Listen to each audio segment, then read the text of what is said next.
Hey guys, how is everybody doing? With the first Omen releasing in theaters this upcoming weekend, I'm going to be reviewing the five other installments of the Omen franchise. First Omen is also my birthday movie. I'm hoping it's good. Mm.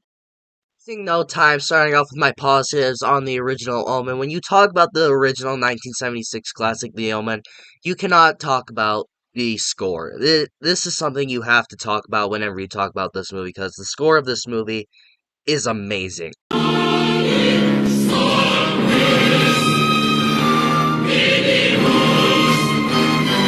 Absolutely adore this score. It's amazing, and it actually won an Oscar that year for Best Original Score, which well deserved, by the way.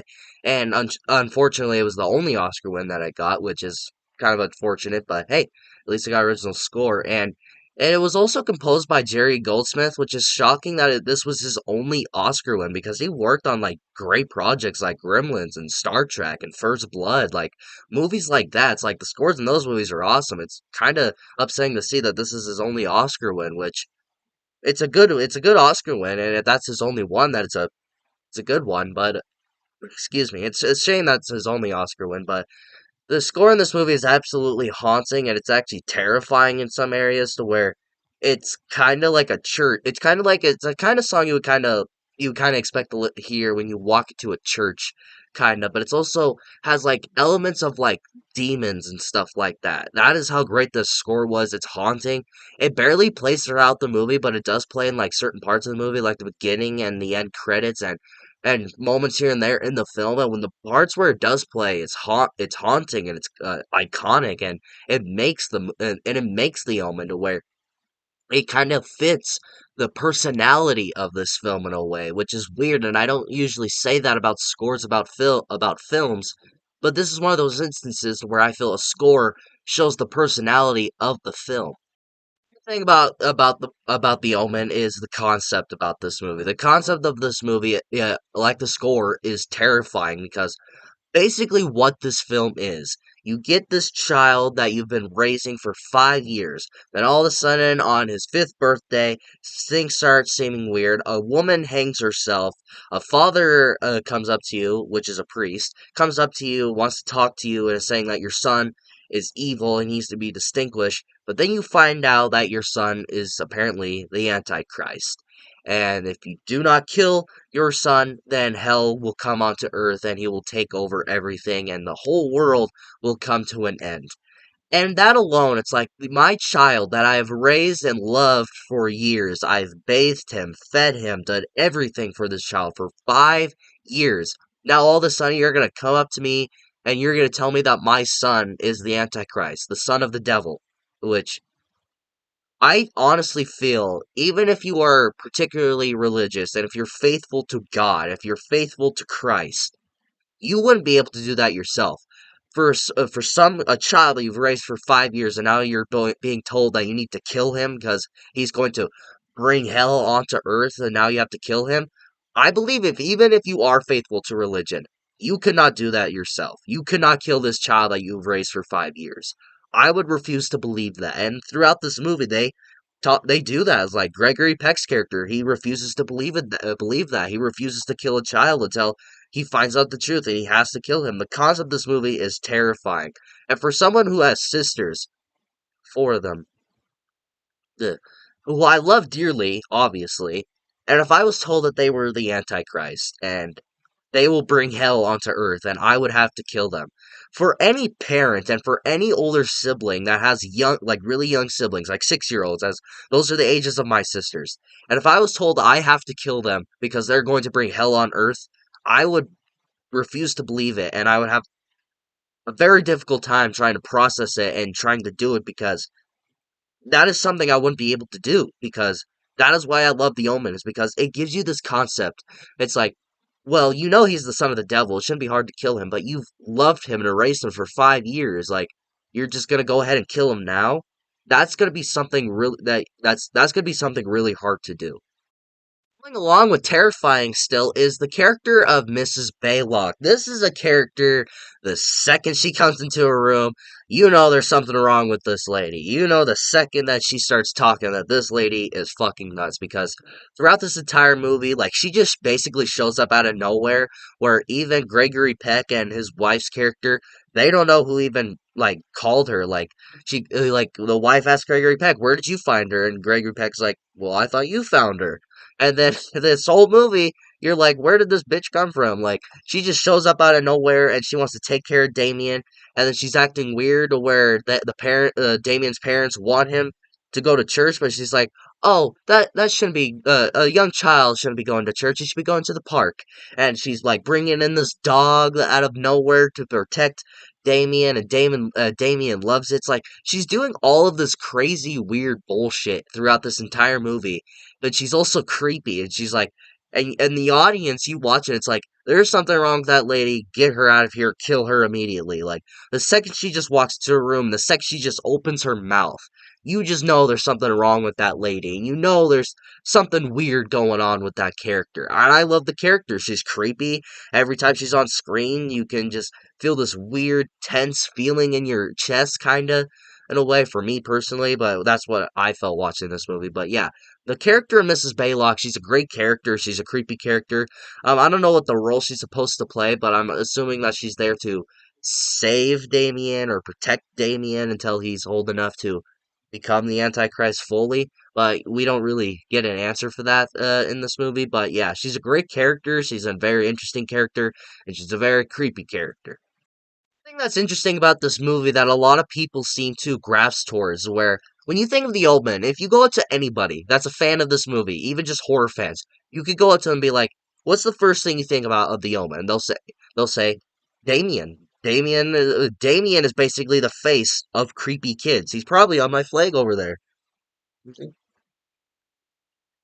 Never mind, he's not over there. I had to look for a second. But usually when you think of creepy little kids, the first thing you think of is probably Damien or Gage from Pet Cemetery. Whatever your cup of tea is, really. But when you think of like a really creepy kid, you usually think of Damien. But what's something interesting about this movie, he's not really in this movie much. He takes a back seat. What this movie really is finding the truth about Damien, finding the truth about him and like exploring religions kinda.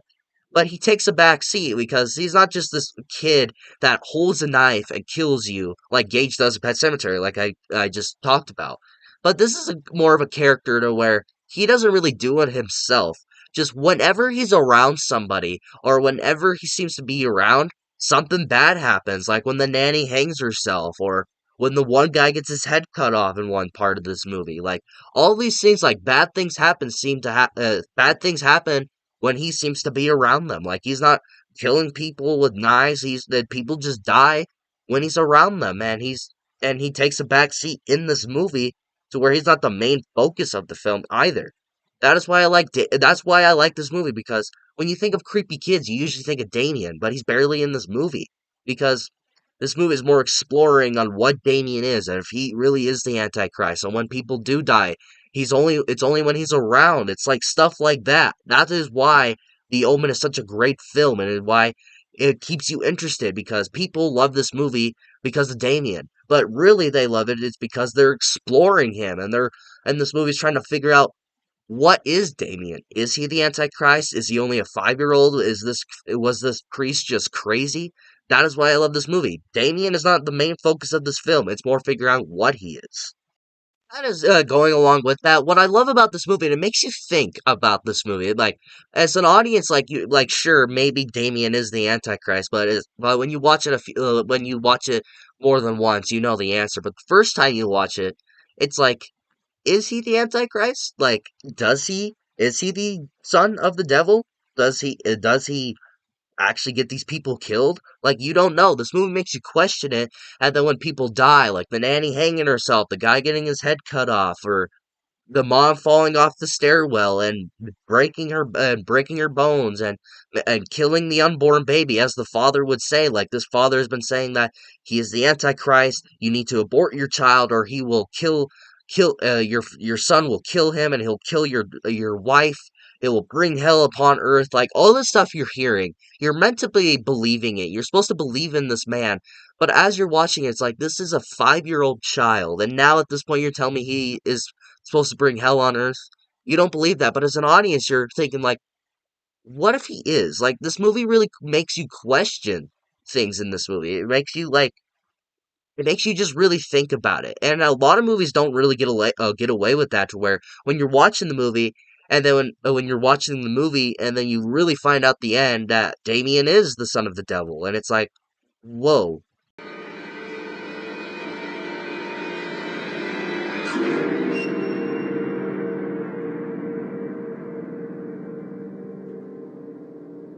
Like, you're shocked as an audience, because as an audience, you're probably thinking, well, he can't be. He's only 5 years old. This priest is probably crazy.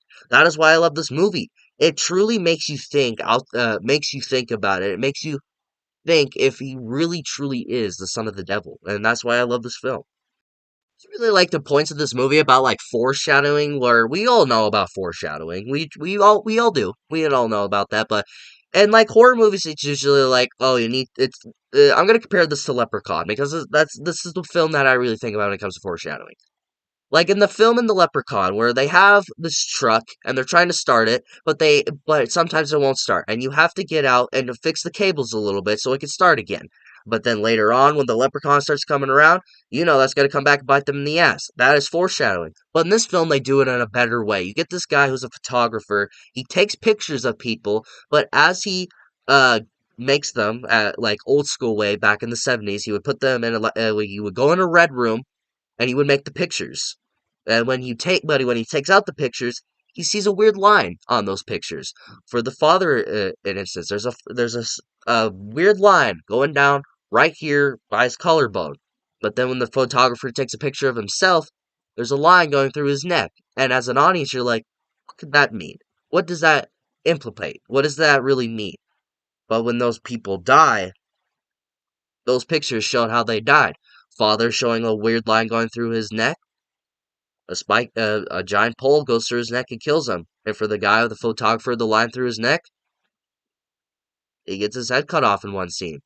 That is great foreshadowing into where it really makes you question, like, does this mean that they're going to die? Is something just wrong with his camera and it's making those things just appear out of nowhere? You don't really know as an audience. But as you watch this, you're like, there's something going on with those pictures, and that's great foreshadowing. You have the kills. The kills in this movie are all great too. I don't think there's really a single bad kill. Actually, there's one I'll talk about later. But all the kills are great, and I think they're all very like creative. Like with the priest, which is my favorite kill of this movie, to where he's trying to get back to his church, but there's like a horrible like windstorm, and then thunder starts striking, and thunder hits like a pole and kills him, and it like stabs him through his neck and kills him. That was a great scene. Or when the photographer dies and he gets his head cut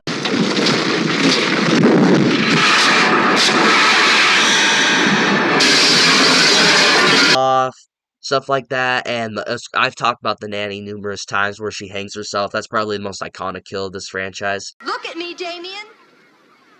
It's all for you.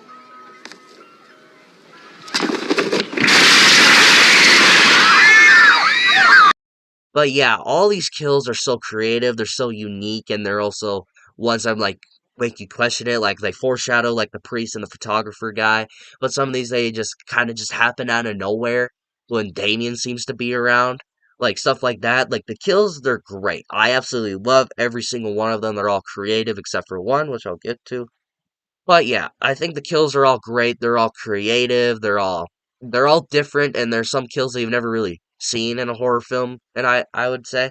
But yeah, when this movie comes about, like the son of the devil and like shit going around him and all that, it's cool. But something what I like about this movie too, with its kills, you think you could just go up to this kid and just kill him because he's just so small, so little. But no, you can't kill this kid because he's the devil's son, and there's shit gonna happen around you that's gonna end up killing you. So don't fuck with Damien, basically. Still talking about the kills, I love how they're not over explicit. For someone who's a huge gorehound who loves like really great practical effects, which this movie has great practical effects, which Hollywood, stop using CGI. Practical over CGI makes kills look better. Stop it. But yeah, but they're not over explicit to where they're super gory. I'm a huge gorehound, like I said. Like movies like Terrifier 2. That's the main one that comes to my head when it comes to great gore. Or John Carpenter's The Thing. Or like Terrifier 2 and John Carpenter's The Thing are like examples of like gore hounds basically and great practical effects. And this movie, it kind of satisfies you in a way, but without like a bunch of gore, to where it's not over explicit. It shows you it, and gives they really show you it, but they don't over show it. Like there's a point to where there's like this one point in this film to where there is a kill, but you don't see it on screen, but they gives you a suggestion of what really happened. Where Gregory Peck and the photographer find Gregory Peck's actual baby. Because Damien is his adoptive son.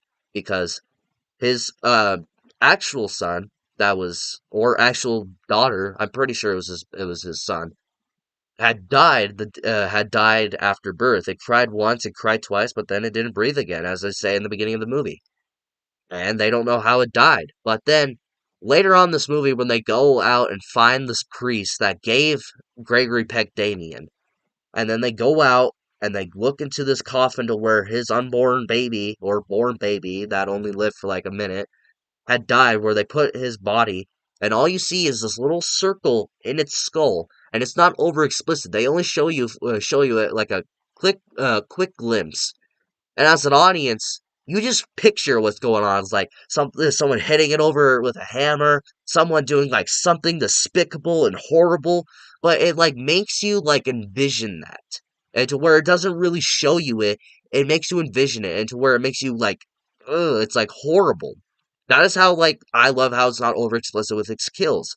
It gives you hints on it. It shows you it, but it's not over explicit, and it only shows you glimpse of the kills in this film. Moving on my negatives, and I really only have one, and it's more of a nitpick. When I was talking about the kills and how I thought they were all creative, there's only one, and that's the mom's death. Gregory Peck's wife's death.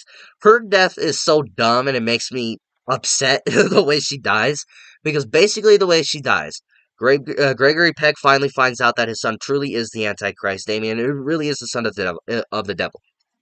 And he calls her, tells her to get the hell out of London, get the hell out of the hospital, come to London. Oh, I'm pretty sure, or was she in London? I don't know. Leave London or come to London. It was one of those two.